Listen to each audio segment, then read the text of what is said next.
I pressed play on the forwarded video, sitting alone in a dim hotel room I never meant to be in. There was a soft piano version of Can't Help Falling in Love playing in the background. The camera panned over a candlelit beach altar in Miami. The groom turned. It was Matthew, my husband, standing there in a black tuxedo, holding the hand of a woman I recognized all too well. Tanya. His secretary. She was dressed in white lace, giggling as the officiant pronounced them husband and wife. I stopped breathing. He kissed her like he kissed me on our wedding day, only now, he did it with my ring still on his finger. My mouth opened, but no sound came. Just one long, strangled scream caught in my throat. My whole body froze. I blinked. I pressed play again. And again. Hoping it was some twisted deepfake. But no, it was real. And it tore something vital right out of me. To my dear subscribers. Thank you for being here. Your loyalty and support fuel this channel like a stormy ocean feeding the tide of my stories. If you are new or returning but have not yet subscribed, I am grateful you found your way here. Please, go ahead and hit that subscribe button. It is the only fuel that keeps this flame burning bright. And do not forget, drop your thoughts in the comments after this chapter. I need to hear your voices, because your reactions give life to these stories. Now, back to the firestorm.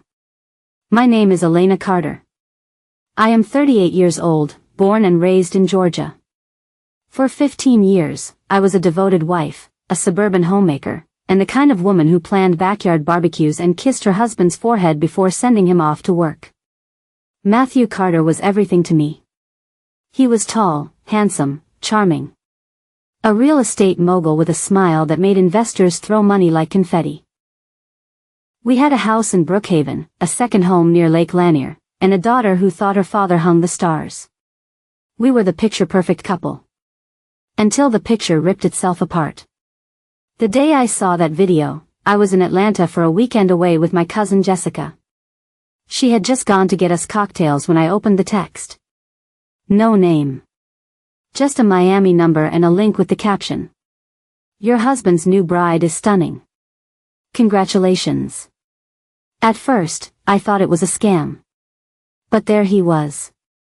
Matthew, standing barefoot in the sand, holding Tanya's hands, eyes full of emotion that used to be for me. They exchanged vows under fairy lights and pink skies. I watched them say, I do, while still being legally married to me. My hands shook. My skin turned cold. I stared into that phone like it was a portal to a nightmare. The man I had washed, fed, loved, fought for, cried with, and made love to, had married someone else. And the woman? She was not just some random tramp. She was the woman I had smiled at every Christmas party. The woman I had once lent a dress to because she forgot hers at home.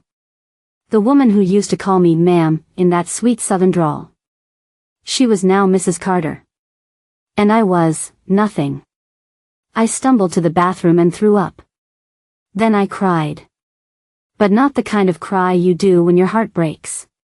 This was the cry of a soul splitting open. My face twisted into something unrecognizable in the mirror. My wedding ring hit the floor, and I let it roll under the cabinet where it belonged, with the dust and the lies. That night, I did not sleep. I stared at the ceiling, counting the cracks of betrayal. I remembered every business trip. Every late meeting. Every weekend he was too exhausted for me but somehow found the energy to romance his secretary. I gave him the best of me. He gave her everything else. By Monday morning, I had an attorney. Not just any attorney. Cynthia Rhodes. Sharp as a tack, ruthless in court, and someone who did not blink when I dropped the video on her desk. You are telling me this wedding happened 2 weeks ago? She asked, brows raised. While you are still legally married? Yes. And you have not signed a divorce paper? No. Then Elena, we are going to sue this son of a bitch for bigamy. I swallowed the lump in my throat. I did not care about money. Or property. Or the house with the porch I painted myself. I wanted blood. I wanted the world to see what kind of man he truly was. Tanya Monroe was 29 years old. She had caramel skin, long legs, and the kind of laugh that made men loosen their ties. She joined Matthew's firm 2 years ago as a receptionist. But it did not take long before she was promoted to his personal secretary. At first, I thought she was harmless. She used to tell me how lucky I was to have a man like Matthew. Now I realized she was taking notes. Learning the details of my marriage like a student studying for the final exam. She dressed a little tighter, lingered a little longer in our home office. I remember walking in on her once while she sat cross-legged on our living room floor during a staff holiday party, sipping wine and giggling at something Matthew whispered to her. Something twisted in my gut that day. A warning. But I ignored it. Because I trusted him. Because I loved him. Because I was a damn fool. When I tried to call Matthew, he did not answer. He texted back once. Let's talk after the dust settles. Dust? This was not dust. This was war. He thought I would hide. He thought I would break. He thought I would cry quietly in a corner while he started a new life with my stolen vows. He forgot who he married. He forgot the woman who grew up fighting off older boys in a trailer park before she ever had a trust fund. He forgot that I had nothing once, and made something out of myself. So I told Cynthia. Burn everything. The bigamy lawsuit was filed publicly in Fulton County. Matthew Carter was about to become the headline he used to avoid. And Tanya? Her fairy tale marriage was about to be exposed as a felony. Because while he kissed her hand under the Florida sun, he still belonged to me, on paper, in law, and now, in court. By the time the court date arrived, I was no longer the woman who cried in a hotel bathroom, clutching her phone like a death notice. I had shed that skin. What stood in front of the mirror now was a woman with sharp eyeliner, tighter heels, and a legal team behind her like a silent army. But deep inside, I was still bleeding. I could still feel the weight of his fingers on my waist, how they used to draw circles on my skin at 2 a.m. when the world was asleep. I could still remember the way he whispered, forever, into my ear during our anniversary dinner last year, while Tanya, I later learned, waited for him in a suite at the Ritz just 2 blocks away. The betrayal was not just legal. It was intimate. Filthy. Personal. And now, it was public. In court, I sat rigid as the room filled with people. Spectators. Reporters. Curious strangers who read the headline. Prominent real estate mogul sued for bigamy by wife after secret beach wedding. My hands trembled. Not from fear. But from rage. As I waited for the judge to arrive, my mind spiraled into the past. I remembered the night Matthew made love to me on the kitchen floor after I got back from my sister's chemo appointment. He was tender, like a man who missed me. But now I wondered, was Tanya waiting in our bedroom that very weekend? Was our entire life just a cover for his double existence? The most twisted part? He never looked guilty. Not once. Not even when I found a perfume bottle in his briefcase that was not mine. He claimed it was from a client gift basket. Now I knew the truth. It was hers. The first time I suspected Tanya, I had brushed it off. She was his employee. Just another pretty girl trying to climb the ladder. But things started shifting. She began wearing lipstick that matched mine. She asked about my cooking recipes. She even showed up to the same yoga class I attended on Thursdays, uninvited. I laughed about it with friends. She is just obsessed with my life, I said. And I was right. She did not just want my life. She was sleeping in it. A week before the video surfaced, Matthew told me he was heading to a real estate conference in Charlotte. But a neighbor from our lake house messaged me casually asking, "Is Matthew throwing a party this weekend? Thought you would be there too." That was the first time I knew something had cracked open beyond repair. I drove down there, alone. What I found shattered me. Tanya's swimsuit hanging on the porch railing. Her wine glass still half full on the kitchen island. And worst of all, our wedding photo turned face down on the hallway table. He had redecorated our love nest for her. Case number 1447, State of Georgia vs. Matthew Thomas Carter. Plaintiff, Elena Carter. The judge was a broad-shouldered black woman named Judge Lynette Daniels, and she did not blink twice when I handed over the flash drive containing the wedding footage. Her silence was louder than the gasp that came from the back row when she pressed play. There they were, Matthew and Tanya, laughing, dancing, kissing. I now pronounce you husband and wife. The room turned to ice. Matthew sat calmly in his tailored navy suit, not a bead of sweat on his brow. But I saw it, the twitch in his jaw. The way he avoided looking at me. His attorney stood and tried to twist the facts. Your Honor, Mr. Carter was under emotional duress. The second ceremony was symbolic, not legally filed. Really? Judge Daniels said, holding up a printed marriage certificate filed in Miami-Dade County under Matthew's full name. I had done my homework. And I had hired a private investigator. Tanya's signature was on that paper. And Matthew's. Dated. Stamped. Notarized. Bigamy. Plain and cruel. The judge called Tanya to the stand. She walked in wearing a pencil skirt, heels too high for a courthouse, and a face that looked polished with guilt. She sat, crossed her legs, and did not look at me once. Miss Monroe, were you aware Mr. Carter was legally married to Mrs. Elena Carter when you participated in the Miami ceremony? A long pause. Then she blinked. Yes. I was aware. Gasps. Even Matthew shifted in his seat. Why did you go through with it? Tanya bit her lower lip. Her eyes watered. Because he told me he was going to leave her. He said they were practically divorced. That she refused to sign the papers. He said she was unwell. That she was emotionally manipulative. My heart stopped. That lying bastard painted me as some unstable clingy woman while he played husband to two women in two different cities. Tanya broke down. I loved him. I thought we were building something real. But he played us both. The courtroom murmured. I could not take my eyes off her. She had ruined me, but now, I saw the cracks in her too. The shame. The manipulation. We had both been victims. But I was the only one still wearing his name legally. The judge recessed for deliberation. Outside, the media swarmed us. One reporter shouted, Elena, did you know about the affair before the wedding? Another asked, do you think this will affect Mr. Carter's career? I said nothing. I simply lifted my chin and walked to the car like a woman who had been burned but was still standing. My lawyer whispered, you did good today. But all I felt was hollow.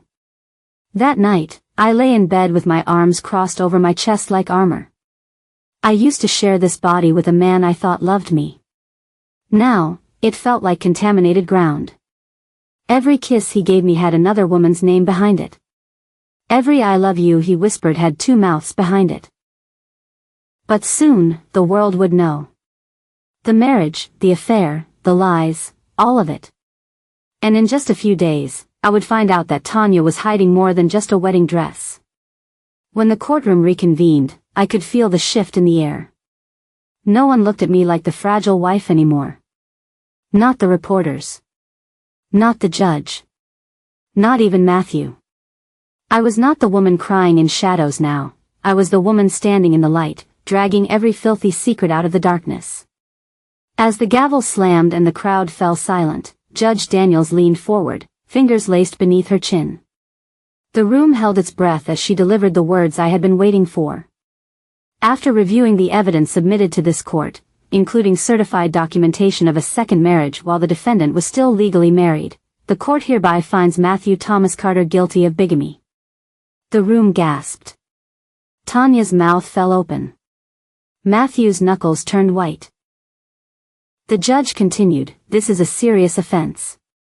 You deceived not only your legal spouse but knowingly violated federal and state marital laws. You will be sentenced to 6 months in county jail with 2 years probation." This court also grants Mrs. Carter a full divorce with compensatory damages for emotional distress and legal costs.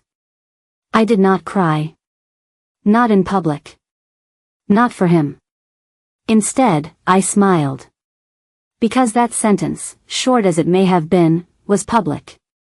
His reputation? Destroyed. His company? Already losing clients. His image as a respectable businessman? Crushed under the truth. And for once, it was me who walked out the courtroom while the cameras followed him in handcuffs. 3 weeks after the trial, I received an envelope at my front door. No stamp. No return address. Just my name, Elena, written in his handwriting. I opened it reluctantly. It was a letter from Matthew. "I know you probably hate me. I cannot say I blame you. I never meant for any of this to happen the way it did. Tanya was not what I thought. You were. You always were. But I got greedy. I got stupid. And now I have lost everything. I hope one day you can forgive me. If not, I understand. Just know that in all the lies, there was one truth. I loved you. I still do." I read it once. Then I lit a match and watched it burn over the kitchen sink. Because love that comes after betrayal is not love, it is manipulation in disguise. And I was done letting men use my heart as collateral for their cowardice. 2 days later, I received another unexpected message, this time from a lawyer in Florida. Apparently, Tanya had also filed a civil suit. Not against Matthew. But against me. For public defamation. My jaw dropped. But the moment I opened the attached evidence, I realized why she did it. It was not for money. It was a bluff, an act of desperation to stop me from speaking further. You see, after the trial, I had continued digging. And what I found made everything clearer. Tanya Monroe had a sealed juvenile record. At 17, she had been arrested for identity fraud, posing as a college student to date older men and steal from them. She had changed her name at 22, moved states, and entered the real estate scene using fake credentials. Her past was scrubbed clean, but not clean enough. She never loved Matthew. She was after his money. And when she found out about me, she threatened him with exposure unless he married her. It was blackmail dressed in a wedding gown. Matthew, the fool, chose to marry her while still married to me, thinking he could appease both sides. That was why Tanya confessed so easily in court. Because she knew she was already screwed. But what she did not know?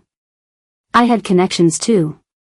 One call to an investigative journalist I trusted, and her entire past was about to be front-page news. I sold the lake house. Donated half the proceeds to a battered women's shelter in Atlanta. I changed my last name back to my maiden one. Elena Rowe. I enrolled in law school online. It was time I learned to wield the law that saved me. I cut my hair. I painted my bedroom a deep plum color. I stopped setting a place for two at dinner. And I started dancing again. One night, after too much wine, I walked barefoot into the backyard under the moonlight and danced to Otis Redding like no one was watching. Because I had survived. Because I had faced hell. And because I had come back. 6 months later, at a real estate networking brunch I was invited to by a friend, I met someone. His name was Dean. A quiet architect with tired eyes and warm hands. He did not talk about himself much. He listened. And when I told him about my lawsuit, he smiled and said, "That is the kind of fire I want around me." We went on 3 dates. On the 4th, he kissed me gently and said, "You do not have to trust me yet. Just let me earn the chance."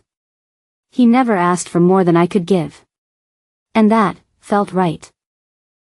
One late night, months after everything, I was scrolling through old files I had saved from the trial on a hard drive. I clicked on one file I had missed before. It was a security footage clip from the hotel in Miami, the day of the secret wedding. It showed Matthew and Tanya, but someone else too. My ex-friend, Melissa. A woman who used to babysit my daughter. A woman I had invited to Christmas dinners. She was hugging Tanya in the video. My blood ran cold. It had not just been an affair. It had been a conspiracy. A web of betrayal built by people I trusted. And I realized something. You never really know who wants to love you, and who wants to be you. I stood in the mirror that night and looked myself in the eyes. I had been a wife. A victim. A warrior. But now, I was something new. And I made a vow that no ceremony could ever break. I will never let someone else write the story of my worth. Not again. Because love can betray you. People can break you. But if you survive it, if you stand back up, you are unstoppable. How did this twisted ride make you feel? Drop your final thoughts in the comments. Was the ending what you expected? Would you forgive a man like Matthew? Or expose him even harder? Let us unpack it together.